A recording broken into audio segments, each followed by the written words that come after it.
Good afternoon, ladies and gentlemen. First of all, I just want to apologise for not being with you, and I'm myself rather disappointed. I know there are some old friends sitting in the audience, some of whom I met when I first spoke at a photo history symposium way back in 1976, and yes, I hope to make some new friends today. I'm going to talk to you about, well, you know what the title is, Photography, Hungary's Greatest Export, with a question mark. Not sure it needs the question mark, but I have to be careful. But I could equally well have said the words of Robert Capa, who's perhaps one of the photographers I'm going to talk about that most of you will have heard of. Robert Capa, the great war photographer, wrote, "It's not enough to have talent, you also have to be Hungarian." I'm going to start at 1914, firstly because we are all thinking about that great world war 100 years ago, but also because that's exactly where I think Hungarian photography began to lead the world for a few decades, and it is of course a moment when the history of Hungary, and indeed of every country in Europe, changed profoundly. But in 1914, Austria was still part of the Austro-Hungarian Empire. Like other countries who were yoked to Austria, it didn't have a unique, special Hungarian kind of photography. It followed European practice in general, and I couldn't honestly put my hand on my heart and say, I know that's a Hungarian photograph, any more than you could with a painting or whatever. But in 1914, Rudolph Balog, the first photographer whose work you're going to see, wrote, "We need photographs to communicate our particularities and our Hungarian national character." And those words marked the beginning of a long period when Hungary's photography really did lead the world in their field.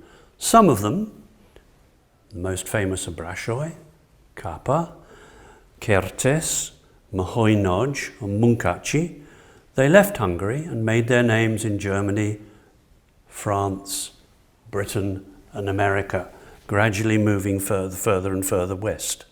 And those names are now in the photo history world known for the profound changes they made in photography generally, in art photography, and also in what we came to call photojournalism. Photojournalism where the words and the pictures get equal weight, and sometimes the pictures start the story and are more important than the picture. You will know it best in the late lamented Life magazine. I argued in an exhibition I did in 1987 that it really began in Hungary. And I'm still waiting all these years later for someone to tell me I was wrong. But of course, those 5 photographers were not the only ones. There were other photographers whose names you won't know so well, who left Hungary at the time, but there were quite a lot who stayed behind. And when I did 3 years ago now, I did the first photography exhibition that London's Royal Academy has ever originated, called Eyewitness. I didn't have 5 Hungarian photographers, I didn't have 10 Hungarian photographers, I had 40 Hungarian photographers. You may be slightly relieved that I'm not going to show them all to you this afternoon. But Balog's call for a particularly Hungarian photography led to the flowering of what's come to be known the Magyar style, and invokes a nostalgic notion of Hungary's bucolic character, brilliantly exemplified, first of all, in one of his pictures. 2 of his pictures come up on this slide, 2 of his pictures of the Hungarian Puszta, or the Great Plain, and then by a photographer called Eva Beznyó, and her picture of a boy with a cello. Eva Beznyó is very interesting because you will find that among these photographers there were quite a surprising number of women who did very well in photography. Eva Beznyó went on to live in Holland, but she has an important part to play in the story as well, which we'll probably come to. And you won't know, I feel fairly confident that none of you will know the next picture, who's by a man called Károly Escher.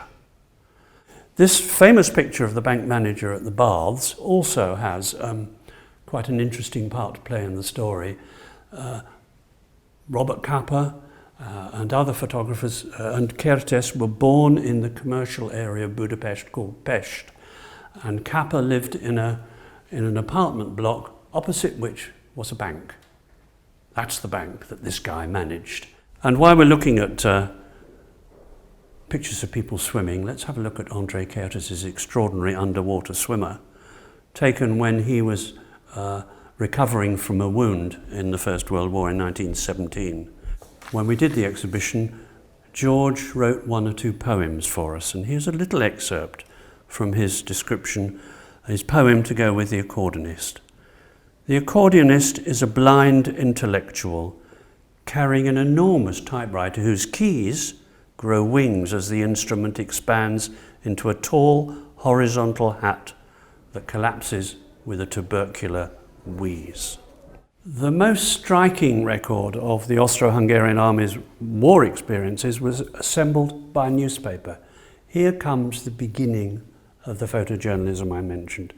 Ad érdekes újság, which means interesting happenings, interesting news. It was first published in March 1913, a little time before the war, and 6 months after the outbreak of hostilities, it invited serving soldiers to submit unpublished photographs to a competition with very generous cash prizes. And here's a portfolio of some of those pictures. And that encouraged the editors of the paper to write, "These pictures will tell the world at large about Hungarian triumphs on the battlefield, the bravery, dedication and resolution of Hungarian soldiers, and the endurance and perseverance of the nation at home." It was so successful they had a second competition with 1,400 entries this time, then a third, and Érdekes újság believed it had now the most beautiful and interesting archive of the war and its horrid yet majestic nature. Fourth competition, 1,800, and that's the one in which André Kertész had his first ever picture published. And then in the last year of the war, the fifth and final competition, and what you're seeing in that portfolio on the screen is after it had all happened, they produced a very beautiful portfolio of the best pictures. And here are just a couple of the pictures. They do, I think, represent an extraordinary, remarkable, and so far largely unknown, outside Hungary that is, a moment in the history of photography. Here's a newspaper wanting photographs taken at the front. Doesn't send professional photographers.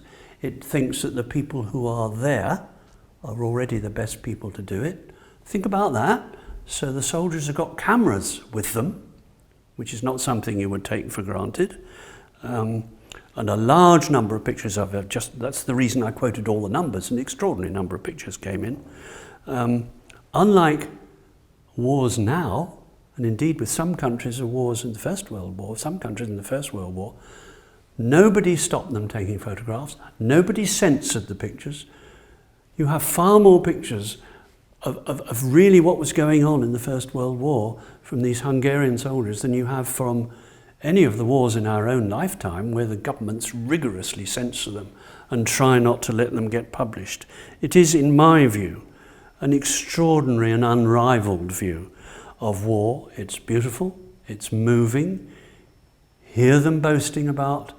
It shows the heroism of the Hungarian photographers. Remember that they were dreadfully beaten.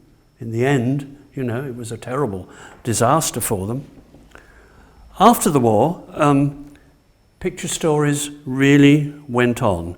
And the first that I know of that combined word and pictures in the way I've already talked about was Pesti Napló, Pest Diary. It inaugurated its illustrated Sunday supplement in 1925,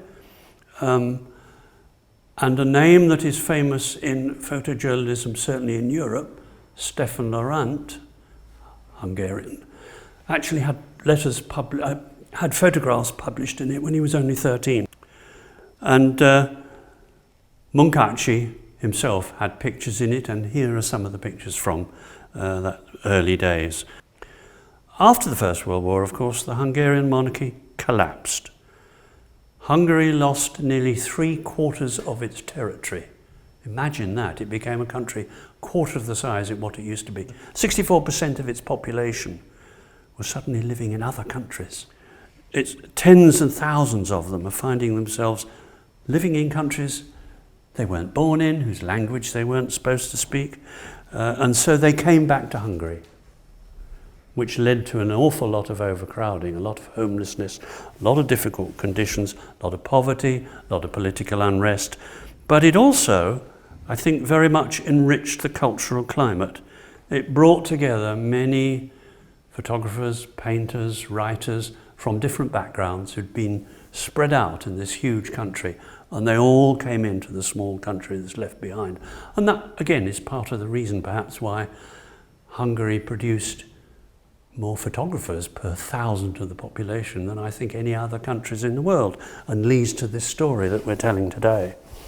Here's just a couple of photographs from that period when they're all coming together. And interestingly, again, noticed two photographs by women, Kata Kalman and Kata Sugar. It was also the time when the tentative beginnings of new photography, of new objectivity began.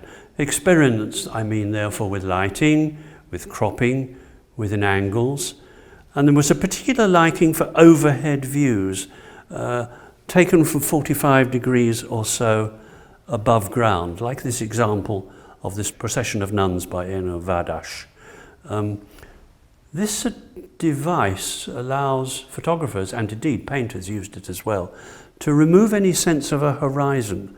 And so you give even the busiest scene, like here you've got, 100 real people or something, but it has a really strong abstract view. What you also got happening at this time, of course, is the 35mm camera arrives. The Leica is invented in 1920. Well, I'm not going to tell you a lot of the history of the Leica, you know more about it than I do. But what happens is these photographers suddenly had small cameras. In the First World War, the soldiers were sending cameras that were on tiny glass plates. They still had to have cameras with glass plates in. But suddenly at this period, the 35mm camera arrives. More photographs could be taken of movement. Here are two of them. The car racing picture is a picture by Munkachi, who I've already told you about. He became a photojournalist in just this period, just after the First World War. He first wrote articles for Az Est about sport, about car racing, about all that. And he was soon asked to take photographs, and he taught himself to do them. He specialised in very unusual, as you can see, angles and getting up close to the action, and was soon able to boast that he was the highest paid photographer in Hungary. And there's Kara Yesha with his picture. We should cut that. And here's another Munkachi picture, which is of Leni Riefenstahl, who you've all heard of, the photographer and very beautiful woman who became Hitler's most favoured photographer. And if anybody's ever seen the movie of the 1936, the famous 1936 film of the Olympics, the Olympiad, that's Leni Riefenstahl who directed it. At the time, Munkachi was employed by one of these illustrated papers in Berlin, Berlin Illustrator Zeitung, and it was Biz, who, as they were familiarly known, who commissioned this series of pictures of Leni Riefenstahl. But it's not just, of course, photography that changed after the First World War. Hungary's government became more and more fascist and anti-Semitic. People left Hungary in their hundreds. Many talented Jewish people felt that they couldn't make a career. They couldn't even get a university degree if they were Jewish. Hungarian government introduced one of the first anti-Jewish things anywhere in the world, the numerus clausus, which said not more than 5% of university students could be Jews. This was in a country where before many of the businesses, many of the things in the cultural life, many of the titles they gave away, they gave to Jewish people. And it is the most extraordinary change. And really, these great photographers and other artists who left Hungary did it not because they didn't like the country they were born in or anything like that, but because the only way they could make a career for themselves was actually to go abroad. Moholy Nagy, we've already mentioned, he goes to Vienna first, 1919, and then he goes to Berlin, becomes very much involved with the Bauhaus. He became a teacher there. He and his first wife, Lucia, who I was lucky enough to meet many years ago, made many experiments in photography with and without a camera. Here, for instance, is one of his famous photograms. And he soon realized that in Germany, fascism and anti-Semitism was growing as well. He moved first to Paris and then to London, where he applied for a job at the Royal College of Art and didn't get it, which meant that he thought, Britain is not for me. But meanwhile, he had done the pictures for 3 really quite important books. One about the street markets of London, one about the great public school Eton, and one, rather appropriately, because I'm speaking to you from the middle of Oxford, it's called an Oxford University chest, written by John Betjeman and with photographs by Lucia Moholy. Very nice books, very beautifully illustrated books, probably rather conventional pictures from what we normally would think Moholy Nagy would do, but still available quite cheaply. You might want to buy copies of those. They're really, really nice. Let's go back to Brassai. And I meant to tell you everybody's name as I went along, because they're all invented names. He's Julia Halas, and he came to Paris in 1924. And he was introduced to the idea of becoming a photographer by Kertész, in fact. He'd gone to be a sculptor and a painter and found that he couldn't make a living. And Kertész lent him a camera, and soon he was taking a lot of photographs, particularly being very skilled at photographs by night. Here, Bijou, that you can see, is this aging prostitute with these wonderful jewellery and rings and so on. And here is one of his photographs by night, the Eiffel Tower. And that led to the book Paris de Nuit, and that made his name. Notice from the cover that actually the author, the writer, who is not remembered by anybody anymore, gets a much bigger credit than the photographer. 2 years later, Kertész published his version, Paris vu par, which also had to have the author's name on it. But as well as taking photographs of the city by night, which Brassai became the real master of. But what they both did, and what we both owe them a great debt for, is that they took photographs of many of the great artists of the day. It seems to me that if you've got an image in your head of Paris in the 1930s, the odds are that you've got a Brassai photograph in here. If you're thinking of what Picasso looks like, or what Mondrian looks like, you may have that picture in there too, except that look at the portrait of Mondrian. There's nobody there. What Kertész has done is taken a picture of the studio, of that staircase. We understand that the only thing he did was move the tulips slightly on the table because they didn't fit in the right place. But it looks like a Mondrian painting, and that's very special. And then Brassai took this picture of Matisse, and Kertész of Chagall and his family. And I think you see the Brassai pictures are extraordinary and wonderful environmental pictures. I think there's something maybe a bit calmer, a bit gentler, a bit less revealing in some ways, but actually those little happenings that come in the Kertész pictures, I think, are very, very moving sometimes. Kertész himself got to Paris in 1925, and we're told that he was carrying little but a camera and a Hungarian peasant's flute. I suppose he brought some clothes with him as well, but that's what the biographies say. He, in fact, was the first one of them all to have a one-man show in 1925, I think, I've forgotten. And in 1929, Pest in Aplo, that Pest diary I've already told you about, called him the head of the new wave of photography. His numerous nudes and landscapes have made his name known and admired by the readers of the most prestigious reviews of Europe and America. He got to know Lucien Vogel, who edited the arty magazine Vue, and again, Kertész's imagination and so on is so extraordinary. he was commissioned to take some girly pictures, and look what he took. And does that remind you at all of the underwater swimmer that we saw? And that notion that, you know, it's a real thing, that's what his camera saw. But the way he's treated it, in this case he photographed all the girls he got a distorting mirror from the fairground. And he did, what's this, 157 or whatever it is.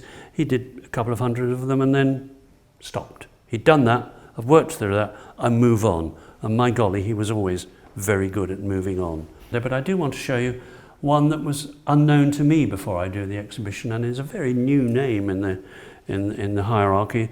Kati Horner, another woman. It's quite an extraordinary what a lot of women they were. And there is a very, it seems to me, a very surrealist picture, the way that she's laid those two pictures together. And she went finally to Mexico City and became part of that extraordinary surrealist group. He went on, he was commissioned by Lucien Vogel, who I've already mentioned, for Vue, to take the photographs of the Spanish Civil War. And here, I suppose, is one of the most famous Hungarian photographs you're ever going to see. The death of a loyalist soldier.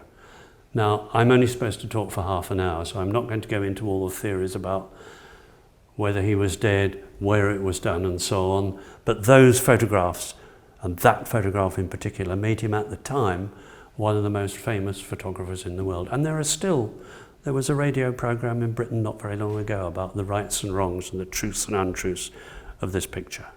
But he also took more pictures in the Second World War. Here is his very famous photograph of American soldiers landing on Omaha Beach on D-Day.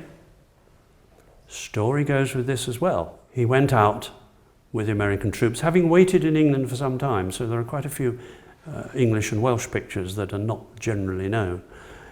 He went out with the soldiers, landed, as you can see, was under fire for about an hour and a half, so managed to get 2 reels of film, 72 photographs taken, jumped onto the ship, got back to England, sent the photographs up to London, where the picture editor of Life, because they were being taken for Life, gave them to the darkroom staff and said, get those developed and printed as fast as possible. They must go on the next plane to New York. And then they turned the heating up too high because they were in such a hurry. So out of the 72 pictures, only 11 survive. And as you can see, even they were very blurred. I happen to think that adds to the photograph. I think it makes it even more dramatic and exciting. Stefan Laurent, who I've already mentioned when he published the pictures, wrote, "He is a passionate Democrat and he lives to take photographs." But let me just show you 2 photographs back to Hungary by Escher, who, as I say, the photographs aren't well known in the world. Escher is not a name outside Hungary. But look at the difference between that young soldier with the flower in his cap going off to war, smiling and confident. It's not the same soldier coming back, but look what's happened in the intervening years, how all that optimism and all that cheerfulness and all that confidence has drained away. I think they tell you an enormous amount about what it's like to be in a war. Capa goes back to Hungary in 1948, and he goes to see the places where he used to have coffee every day, the bridge that he used to walk across the Danube, and look what happened. And one of the things one needs to do is think, why? Ask oneself the questions, why there were so many great photographers. What is it about them? Well, one of them is that all these photographers, mostly Jews, as I've told you, had to leave the country. Not surprisingly, their roots are still in Hungary. They'd like to go back.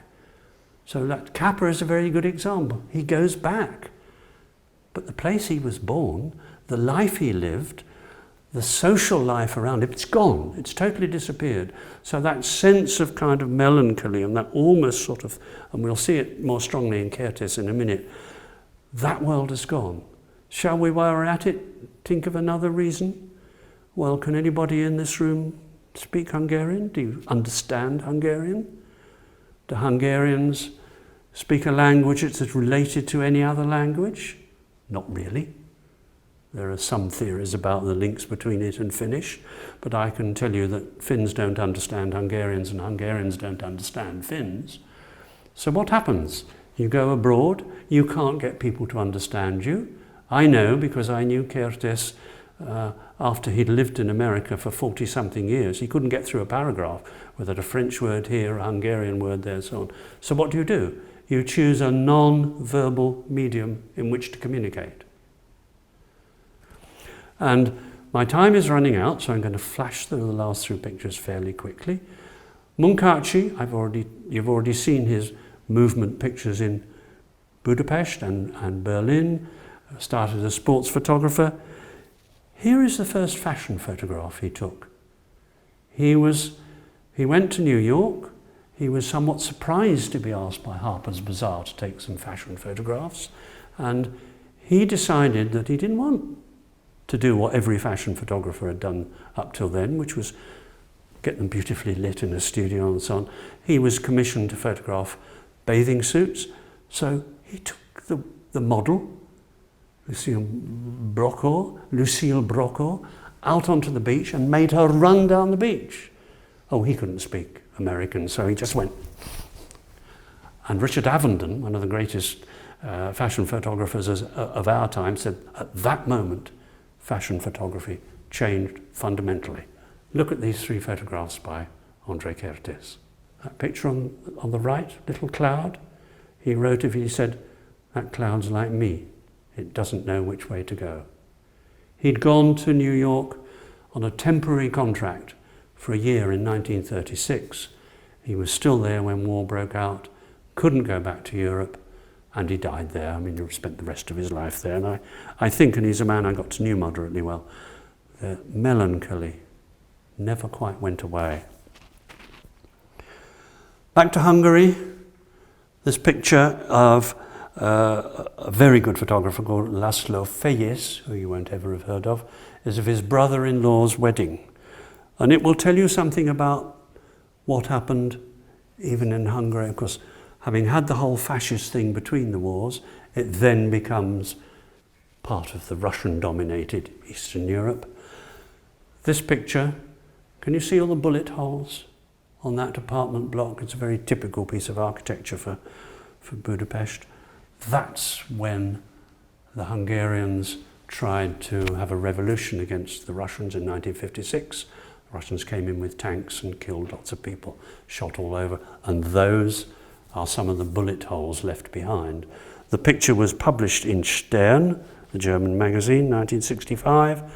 The caption referred to those bullet holes, and the Russian-dominated government in Budapest would not let Fejész publish any more pictures for a number of years. And here, just for a little light relief, is one of my favourite Fejész pictures.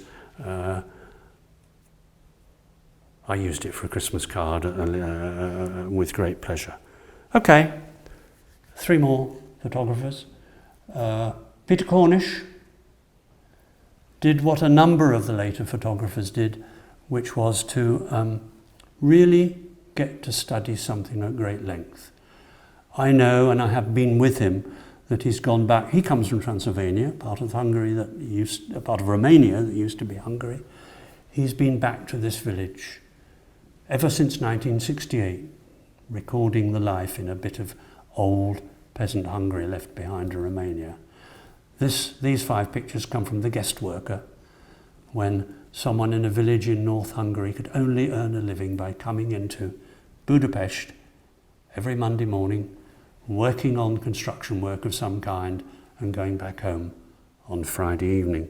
What a terrible way of life, and what an awful thing that people couldn't earn their living like that. Fortunately, as we all know, the Russians left in 1989. Here are some Russian soldiers going home in 1990, photographed by Imre Benko, still a very successful photographer in Budapest. And for my very last picture, a photographer who's actually become rather more famous in America, Sylvia Plaschy, who lives in New York. But she went back to look at Budapest, and she went up to Monument Park, which is still there. It Because when they ripped down and tore down and knocked down all the Soviet statues, they had this brilliant idea of keeping them all together in a park. And there is Sylvia's picture of one of them. I'm almost gone past my time, I think, but I've also gone past what for me is the end of the story. Because I said that when you looked at photographs before 1914, you could not really separate them from other European photographers and works. 1989, as we all know, the Berlin Wall comes down, globalization takes over in all kinds of things. And it was only when I was beginning to work on this exhibition that I suddenly realized that globalization affected the arts as well. I think I can now tell, and I'm sure you can all tell, that this is a good photograph, this is a bad photograph. We might argue about it, but we have ways of telling. We've developed ways of measuring photographs. But I don't think you can anymore say, that's an American photograph, that's a French photograph. You can do it by the internal evidence, of course, if you know what it's showing.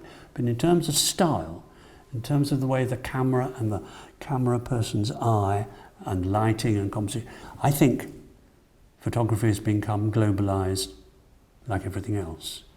So I think, in fact I know, the time when Hungarian photography led the world started in 1914 and finished in 1989.